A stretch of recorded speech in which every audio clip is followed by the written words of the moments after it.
Hi guys, in this video I will show you how to change Binance to dark mode.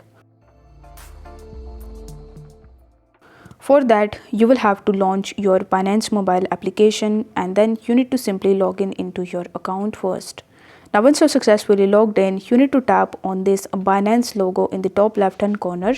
Instead of this Binance logo, you may also be able to see your profile icon. So regardless of whichever option you see over here, you simply need to click on this left hand section.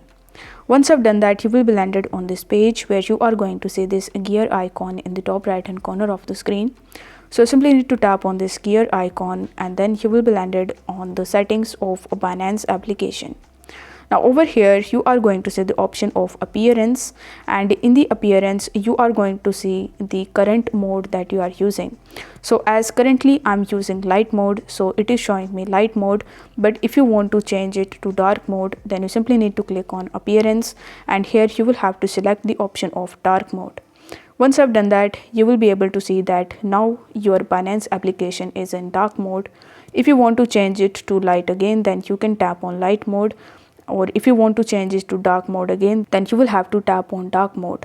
If the video was helpful, then don't forget to like the video and subscribe to the channel. Thank you so much for watching.